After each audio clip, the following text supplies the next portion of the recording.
नमस्कार, मैं जितेंद्र चतुर्वेदी।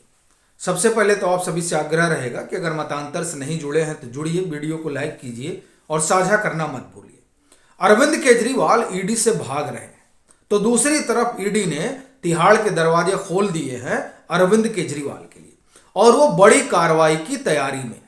और ये जो कहा जा रहा है इसकी दो तीन वजह है, इस पर हम लोग विस्तार से बात करेंगे। लेकिन इसी बीच दो और घटनाएं हुई हैं जिसने अरविंद केजरीवाल और उनके सरकार के संकट को बढ़ा दिया है। खास तौर से इस घटना को अगर 2024 के लोकसभा चुनाव के लिहाज से देखा जाए तो अरविंद केजरीवाल और उनकी पार्टी की हालत बड़ी पतली हो चली है।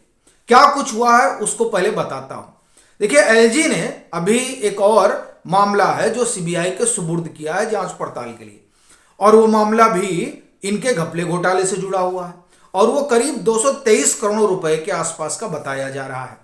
मामला वन विभाग से जुड़ा हुआ है। आपको ध्यान होगा कि ये वन विभाग ही है जहां इन्होंने पेड़ वगैरह काट डाले थे अपना शीश महल खड़ा कराने के लिए। अब उसमें जब इस तरह की बातें आ रही हैं उसी विभाग से जुड़ी हुई और 223 करोड़ रुपए के घोटाले का मामला निकल कर आ रहा है, तो स्वाभाविक सी बात है कि वहां जो दाल काली की गई है उसकी कालिक से केजरीवाल की सरकार बच नहीं पाएगी और ना खुद मुख्यमंत्री बच पाएंगे। अच्छा, यही एक मुद्दा नहीं है।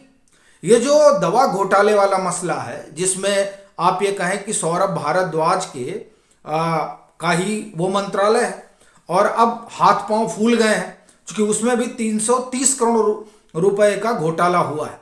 उसको लेकर भी एलजी ने तो सीबीआई जांच की अनुशंसा की थी, लेकिन विजिलेंस डिपार्टमेंट ने भी कुछ नई चीजें निकाली और उसी के तहत उन्होंने सीबीआई को यह मामला सुपुर्द किया है। अब आप देखिए, एक तरफ एलजी ने कहा है, दूसरी तरफ विजिलेंस ने कहा है, यानी कि विजिलेंस के पास कुछ और फाइलें आई हैं। तो अब सौरभ भारद्वाज का क्या होगा? क्योंकि वैसे भी आप देखिए कि सौरभ भारद्वाज तो यूं ही फंसते हुए नजर आ रहे हैं। उनके जो निजी सचिव वाला मसला है जो काफी गरमाया हुआ था बीच में, तो ये तमाम चीजें जो है वो केजरीवाल सरकार के मुख पर कालिख तो पोत ही रही है। और 2024 के लिहाज से आप देखें इसको, क्योंकि ये जो मैं भी केजरीवाल अभियान चला और 4 तारीख से ये मैं भी केजरीवाल जो जन संवाद शुरू करने जा रहे हैं, इन दोनों का एक ही निहितार्थ है कि अरविंद केजरीवाल का जो जनाधार खोता जा रहा है उसको किसी तरीके से रिवाइव किया जाए। क्योंकि भ्रष्टाचार के जो आरोप लग रहे हैं उन आरोपों ने अरविंद केजरीवाल की कमीज दागदार की है। भले ही अभी वो आरोप के स्तर पर हैं, लेकिन ये जो परसेप्शन है उस परसेप्शन की लड़ाई में अरविंद केजरीवाल के हाथ पांव फूले हुए हैं। तो पहले मैं भी केजरीवाल हस्ताक्षर अभियान चला और अब जन संवाद उसी में आप जोड़ दीजिए। तो ये जो दोनों तरीके हैं ये खुद ब खुद काफी हैं ये बताने के लिए कि अरविंद केजरीवाल क्यों घबराए हुए हैं। अब आते हैं इस मुद्दे पर कि ये क्यों कहा जा रहा है कि ईडी बड़ी तैयारी में लगी हुई है, और उससे भी बड़ी चीज है कि ये जो अरविंद केजरीवाल तमाम बातें बता रहे हैं क्या उसमें कुछ दम है? क्योंकि जब पहली बार ये नहीं गए थे तो बताया कि हम तो जा रहे हैं चुनाव में, विधानसभा का चुनाव देखना था। दूसरी बार ये विपसना पर चले गए तो इनके प्रवक्ताओं ने कहा कि साहब ये देखिए, टाइमिंग देखिए, विपसना से ठीक पहले इन्होंने भेजा है और ये तो इनका प्री शेड्यूल था। अब तीसरा सम्मन आया तब कह रहे हैं कि हम राज्यसभा के चुनाव में जुटे हुए हैं और फिर 26 जनवरी भी आ गया तो उसकी भी तैयारी करनी है। पहली बार विधानसभा चुनाव था और दीपावली आ गई थी, दूसरी बार तो विपसना में थे, तीसरी बार 26 जनवरी और राज्यसभा है। ये जो तमाम चीजें कही जा रही हैं और फिर उसमें एक चीज वो भी जोड़ रहे हैं जो अभी उन्होंने जवाब भेजा है कि आप बता ही नहीं रहे, आपकी हैसियत से हमको बुला रहे हैं। ये सब पॉलिटिकल मोटिवेटेड है। देखिए, ये तमाम जो चीजें हैं वो एक बहाना है। क्यों कह रहा हूं? क्योंकि अरविंद केजरीवाल जिस तरह की लामबंदी चाह रहे हैं दिल्ली में, उस तरह का उनको फीडबैक नहीं मिल पा रहा है।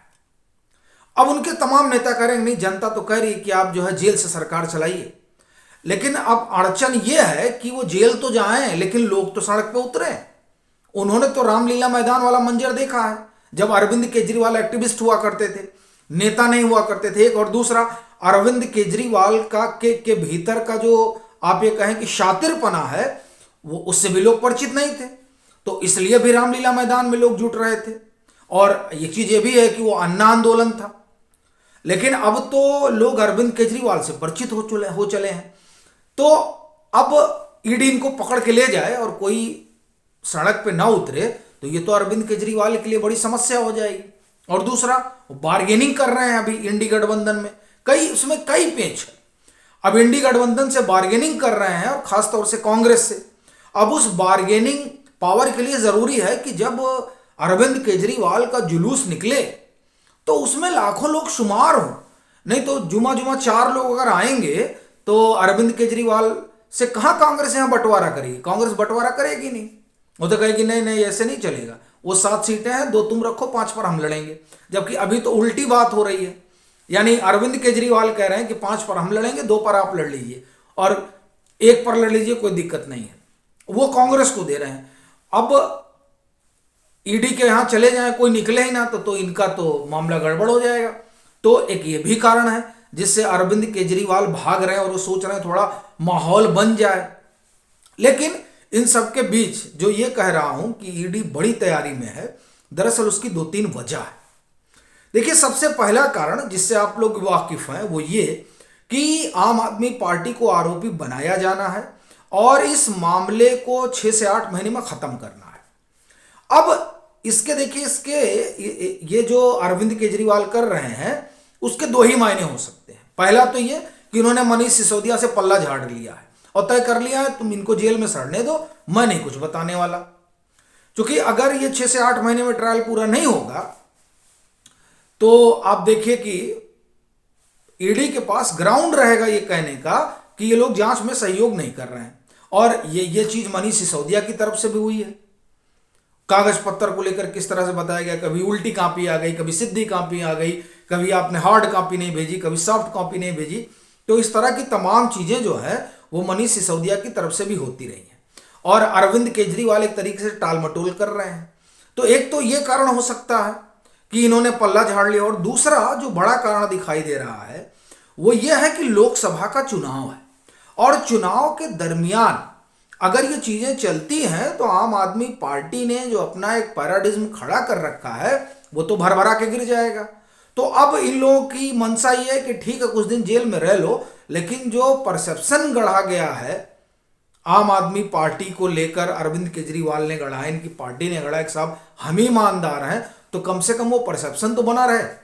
क्योंकि ये मामला चलेगा तो भ्रष्टाचार का जो आरोप है वो आरोप इनकी संभावनाओं को धुल देगा।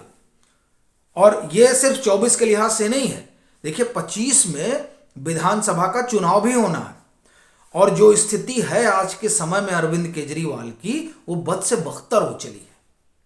लोग इनके पास नहीं है और ये आप देखिए अरविंद केजरीवाल ने जब जब कोशिश की है लोग नहीं आए हैं। फिर वो चाहे जब अध्यादेश आया हो वो वाला मसला हो या ये सम्मन में गए हो, किसी भी जगह पर उस तरह का हुजूम नहीं जुटा है।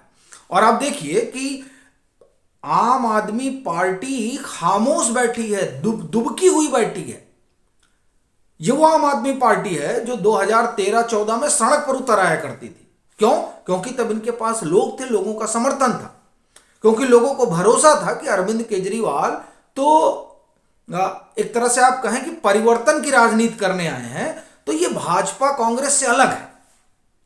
लेकिन अब तो धीरे धीरे इनको लग रहा है कि ना साहब ये उनसे अलग हैं, लेकिन वो कुछ ज्यादा ही अलग हो गए हैं कि मतलब खा भी लेंगे और बोलेंगे भी नहीं, वो वाली स्थिति हो गई है। तो इस वजह से भी आप एक तरह से कहें कि लोग आ नहीं रहे हैं। नहीं तो आप देखिए भाजपा इतनी हमलावर है, अगर ये 14-15 वाला या 13 से 15 वाला दौर होता तो आम आदमी पार्टी जो है वो भाजपा कार्यालय के सामने जाके धरना देती। लेकिन अभी समस्या यह है कि इनके पास लोग ही नहीं, तो धरना क्या दे, तो इनका आधार वैसे ही खिसक गया है।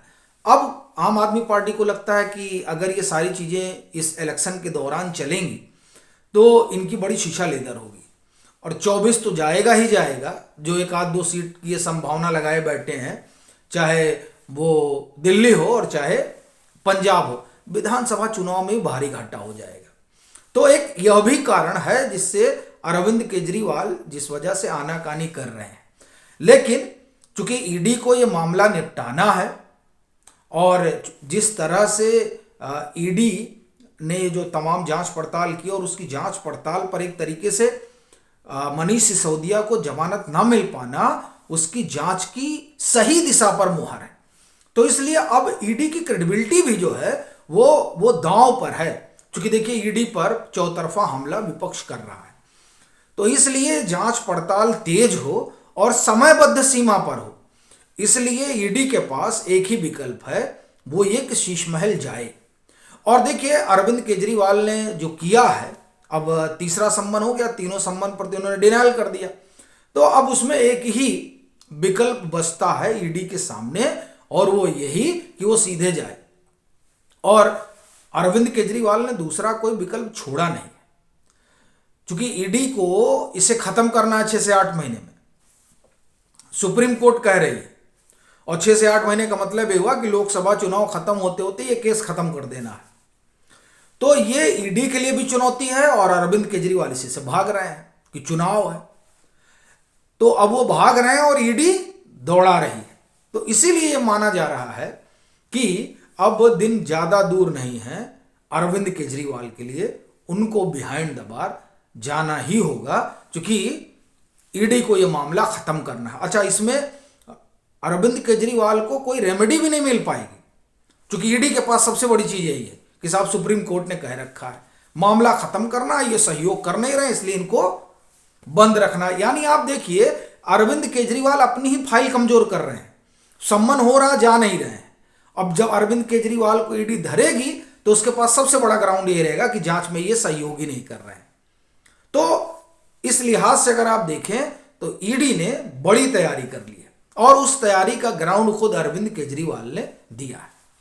आपकी क्या राय है जरूर साझा करिएगा। मतांतर से नहीं जुड़े हैं तो जुड़िए, वीडियो को लाइक कीजिए और खूब शेयर कीजिए।